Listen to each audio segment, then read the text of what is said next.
കൊല്ലം ആയൂരിൽ അമ്മയെ കൊലപ്പെടുത്താൻ ശ്രമിച്ച ശേഷം മകൻ ജീവനൊടുക്കി.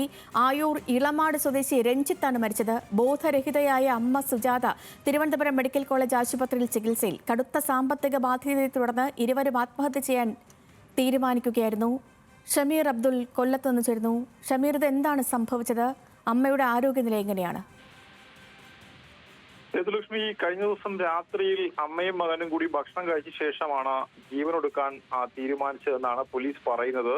തുടർന്ന് അമ്മ കഴിക്കുന്ന പ്രമേഹത്തിന്റെ ഗുളികകൾ മകനും അമ്മയും ചേർന്ന് കഴിച്ചു. ശേഷം അമ്മയുടെ നിർദ്ദേശപ്രകാരം കഴുത്തിൽ ഷോളിട്ട് മുറുക്കുകയും ചെയ്തു. അമ്മ മരണപ്പെട്ടു എന്ന് വിചാരിച്ച മകൻ രഞ്ജിത്ത് മുറിയിലെ ഫാനിൽ തൂങ്ങി മരിക്കുകയായിരുന്നു.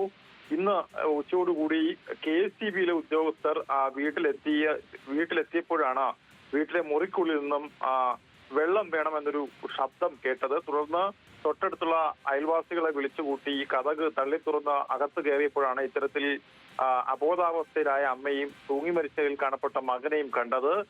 പിന്നീട് ആയൂരിൽ നിന്ന് പോലീസ് ഉദ്യോഗസ്ഥർ എത്തി ഇപ്പോൾ ഇൻക്വസ്റ്റ് നടപടികൾ പൂർത്തിയാക്കിയിട്ടുണ്ട്.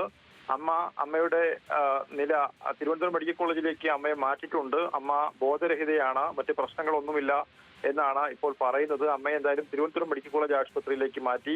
എന്തായാലും രഞ്ജിത്തിന്റെ മൃതദേഹം ഇപ്പോൾ ഇൻക്വസ്റ്റ് നടപടികൾ പൂർത്തിയാക്കി പാരിപ്പള്ളി മെഡിക്കൽ കോളേജ് ആശുപത്രിയിലേക്ക് കൊണ്ടുപോയിട്ടുണ്ട്. അമ്മയും മകനും മാത്രമാണോ വീട്ടിൽ, ഷമീർ? തീർച്ചയായിട്ടും അമ്മയും മകനും മാത്രമാണ് ഈ വീട്ടിൽ താമസം. അയൽവാസികളുമായൊന്നും അടുത്ത സഹകരണമൊന്നും ഇല്ലാത്ത ആളുകളാണ്.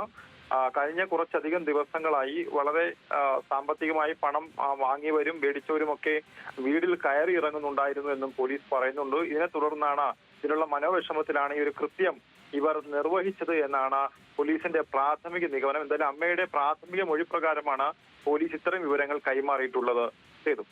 ഓക്കെ, വ്യക്തമാണ് ഷമീർ.